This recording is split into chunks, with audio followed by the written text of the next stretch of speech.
mabigat ang pasan, ay kay Jesus maglapitan upang kayo'y masiyahan.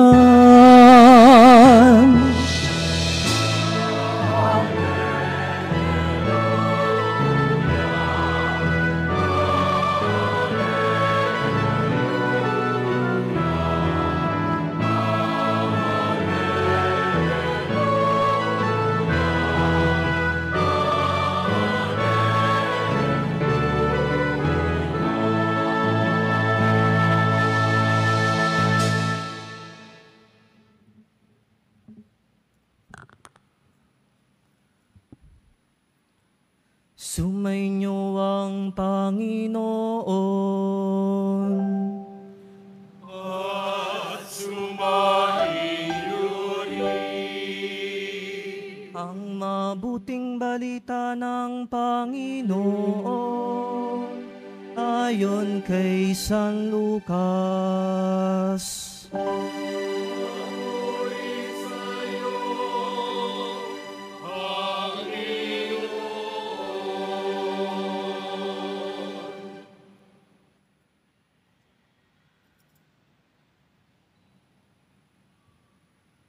Noong panahong iyon, inanyayahan si Jesus ng isa sa mga Pariseo upang makasalo niya. Pumaroon siya sa bahay nito at dumulog sa hapag. Sa bayan namang yaon ay may isang babae na kilalang makasalanan. Nabalitaan niyang kumakain si Jesus sa bahay ng Pariseo, kaya't nagdala siya ng pabangong nasa sisidlang alabastro at lumapit siya sa likuran ni Jesus. Sa gawing paanan, siya'y nanangis at nabasa ng kanyang luha ang mga paa ni Jesus. Pinunasan niya ang mga ito ng kanyang buhok, hinagkan at pinahiran ng pabango. Nang makita ito ng Pariseyong nag-anyaya kay Jesus, nasabi nito sa sarili, kung talagang propeta ang taong ito, alam niya kung sino at kung anong uri ng babae ang humihipo sa kanya, isang makasalanan. Bilang tugon sa iniisip ni Simon, sinabi ni Jesus, Simon, may sasabihin ako sa iyo. Sumagot siya, ano po iyon, Guro? Sinabi ni Jesus, may 2 taong nanghiram sa isang nagpapautang. Ang isa'y 500 denaryo at ang isa na may 50. Nang hindi makabayad, pareho silang pinatawad.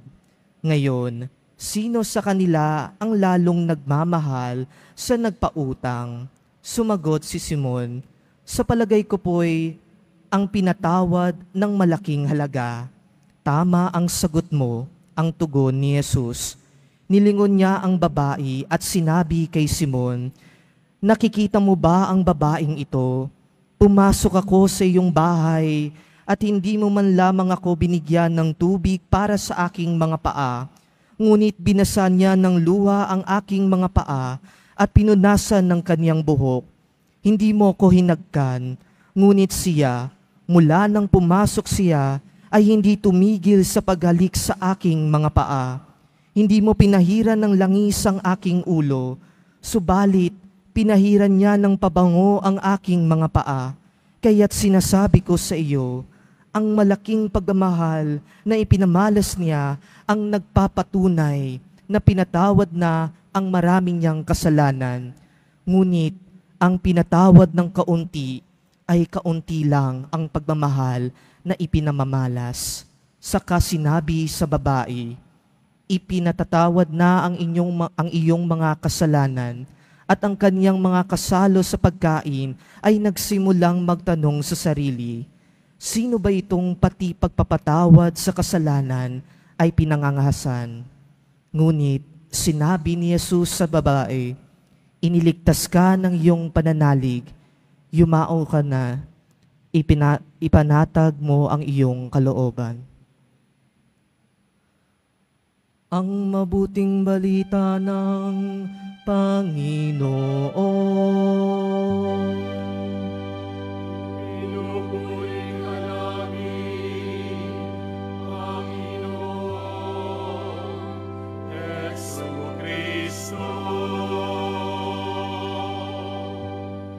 Magsipo muna po ang lahat.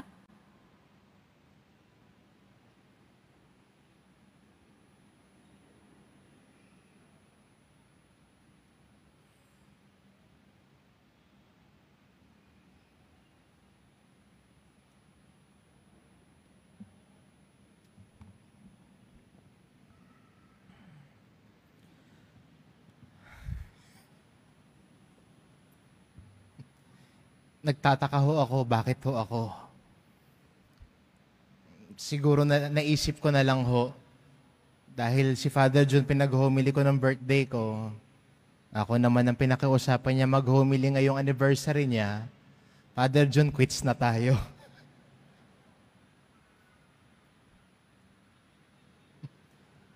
Naalala ko ho, una ko hong nakilala si Father John, sa Kristan pa lang ho ako.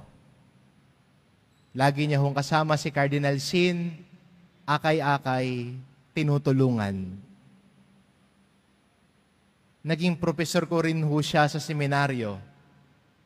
Ang subject ko niya sa amin ay church history. At lagi niya sinasabi sa klase namin, we learn from the past, we walk forward with hope. Natututo sa mga aral ng nakaraan, lumalakbay ng may pag-asa. Kaya, mukhang magkarugtong yata ang pagdiriwang ngayon sa itinuturo niya sa amin noon sa seminaryo, ang kakayahan ng pag-alala. At gano'n naman, di ba, pag may nag-aanibersaryo, panahon ho ito ng pag-alala. Inaalala natin ang kabutihan ng Diyos. Inaalala natin ang mga aral at karanasan na humubog sa buhay ng isang pari. Inaalala kahit ang mga pagsubok na nakasalubong sa daan at nakikita din na sa kabila ng mga ito, kasama rin natin ang Diyos. Every anniversary is a day when we remember. We remember God's grace, we remember God's goodness, and we remember always God's guidance. Inaalala, naaalala, alaala. Pero kasama din noon ay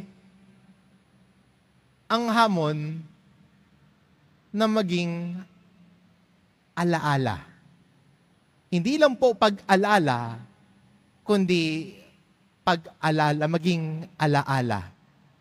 Remembrance. To become a remembrance. At yan po siguro yung mission namin bilang isang pari. Nung inordonahan po si Father John 26 years ago, kasama din noon ay ang hamon na maging remembrance. Hindi lang to remember, but to become a remembrance. At siguro, ang pinakamalaking remembrance din ay ang pagsasakasalukuyan o to become a remembrance of the presence of Christ. Si Jesus na mabuting pastol. Kaya nakikita sa paglilingkod ng isang pari ang larawan ni Jesus. He is a remembrance of Christ. Kaya maganda ho yung identity na ibinigay ni Father John sa sarili niya, na siya ay pastol at kalakbay. A remembrance of Christ the Good Shepherd, pastol at kalakbay. At ang isang pastol ay kasamang naglalakbay. Hindi ho niya sasabihin, etong gawin mo, kundi kasama siya sa paglalakbay. At ang pwesto ng isang pastol sa gitna ng kanyang kawan ay hindi ho sa harap, hindi rin ho sa likod. Hindi sa harap kasi hindi niya makikita yung nasa likod niya. o mahirapan siyang abutin yung nasa pinakalikod ng kawan, mahirap din naman kung siya ay nasa likod dahil hindi niya maaabot yung nasa unahan. Dahil kung sino ang nasa unahan, yun ang susundan ng buong kawan. Asan ba ang pastol? Nasa gitna ho. Nasa gitna ng kanyang kawan, ang pastol. Para madali niyang gabayan ang nasa unahan at madali niyang hilahin pag nahuhuli na ang nasa likod.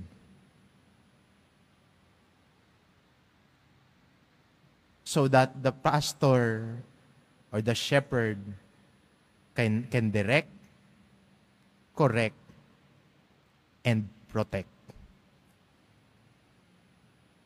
Hindi lang gabay, hindi lang tagapagpaalala, kung hindi higit sa lahat, tagapagtanggol ng kanyang kawan. Yan ho ang larawan ng isang pastol. Naalala ko ho, no? Nung 2 years ago, nung kami ay lilipat na ho rito, pareho ko kaming may mga agam-agam. May kanya-kanya kaming takot. Si Father June, sinabi niya sa akin, overwhelmed daw ang nararamdaman niya. Ako ho, terrified. Pero, sa kabila ng takot ko, may kapatid ako na masabi kong kasama ko din naglalakbay. Kasi ho, kikwento ko na nandito na ho ako.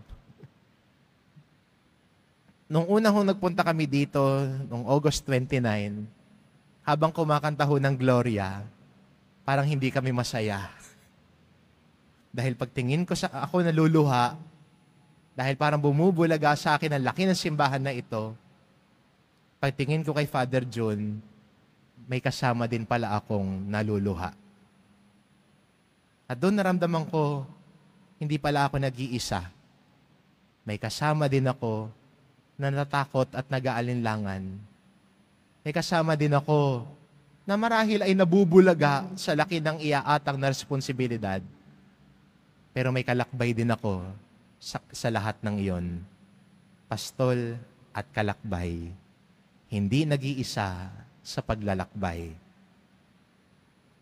Maganda ding paalaala ang pagtanggap ng ordinasyon o pag-alala natin pag-alala sa anibersaryo ng ordinasyon ay ang pagiging alaala ng pagiging bukas palad ng Diyos. A remembrance of God's generosity. Nung si Father Jun ho ay inordinahan, tinawag ho siya ng diakono sa kanyang pangalan at ang tagon niya ay present. Narito ho ako, binibigay ang sarili, tumutugon sa tawag ng Diyos sa kanya. At nung tinawag din si Father Joe na pumunta ng Quiapo, marahil yun din ang sinagot niya, I am present. Binibigay ang sarili sa paglilingkod. Pero, hindi lang ho present ang ibinibigay niya.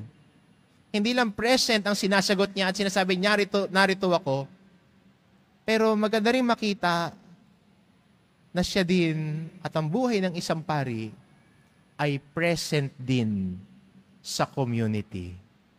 Regalo ng Diyos. A priest is a present of God to the community. Kaya si Father John ay hindi lang nakatanggap ng biyaya at ating inaalaala, kundi misyon din na patuloy na maging regalo ng Diyos sa kanyang sambayanan. To become a present to God, to the community. At patuloy siyang nagiging regalo sa amin, lalo na ho kaming mga bata. Bata pa ho kami. Wala pa ho kami sa kalahati ng tagal ni Father June sa paglilingkod sa pagpapari. At ang kanyang pagiging biyaya din sa amin ay ang pagbabahagi din niya ng kanyang karunungan sa amin. Yung kanyang karanasan sa paglilingkod, He is always present for us when we do not know what to do anymore. Siya ho ay biyaya ng Diyos sa amin bilang kanyang mga kapatid na pari. Dahil minsan dumarating kami sa panahon na hindi na namin alam ang gagawin, tumatakbo ho kami kay Father June para humingi ng kanyang gabay, para humingi ng kanyang direksyon. Siya din ay biyaya ng Diyos para sa amin. Hindi lang ho remembrance of God's grace. Pero ang buhay pagpapari din ho, ay hindi lang ho remembrance of God's generosity, pero ang buhay pagpapari din ho ay remembrance of God's grace. At ito ho laging sinasabi at sinasambit ni Father John lagi, that everything is grace. Ang buhay pagpapari, wala kayo may pagmamalaki, kundi patuloy kaming umaasa sa grasya ng Diyos at patuloy na tumatawag sa amin sa kabila ng kahinaan namin, sa kabila ng pagkukulang namin, sa kabila ng kapalpakan namin. Ang grasya ng Diyos pa din ang gabay namin. Kaya sa mga panahon na panghihinaan kami, lagi ding sinasambit ni Father John, everything is grace. Dahil sinasabi ni San Pablo, when I am weak, it is then that I am strong, because the grace of God suffices me. Tumitingin sa kahinaan, tumitingin sa pagiging hindi karapat-dapat, pero ang grasya ng Diyos ang nagpapalakas sa amin. Remembrance of God's generosity, remembrance of God's grace, remembrance of God's hope. Bilang isang pastol, meron ng direksyon, may gustong puntahan, may gustong marating. At yung vision ni Father June sa pamumuno niya dito, pinakita din niya ang kanyang vision na sana ang mga deboto ay makaranas ng pag-asa dito sa dambana at simbahan na ito. Yung kanyang pagnanais na sana hindi lang siya, hindi lang kami, kundi ang lahat, kahit ang mga nagpupunta dito, galing pa sa iba't ibang lugar, na panghihinaan na ng loob, naubusan at nawawalan ng pag-asa, sana ay makasumpong ng pag-asa ng Diyos. Kaya sa kanyang paglilingkod at pagbibigay direksyon, nais din tayong dalhin palapit sa pag-asa sa Diyos. Naalala ko ho, bago ho si Father John pumunta dito, siya ho ay chaplain ng landmark Our Lady of Hope. Ngayon, Christ, our hope. Si Jesus Nazareno na ating pag-asa. Si Jesus Nazareno na nagpapainom sa atin sa kabila ng ating kapaguran at sa kanyang pamumuno at paglilingkod bilang isang pari, tinuturo niya sa atin na si Jesus Nazareno ang bukal ng awa. At yan po ang misyon. Yan po ang pag-alala. Hindi lang ng anibersaryo ng ordinasyon, kundi pagyakap din sa isang misyon to be a remembrance of God's generosity, God's grace, and God's hope. Amen.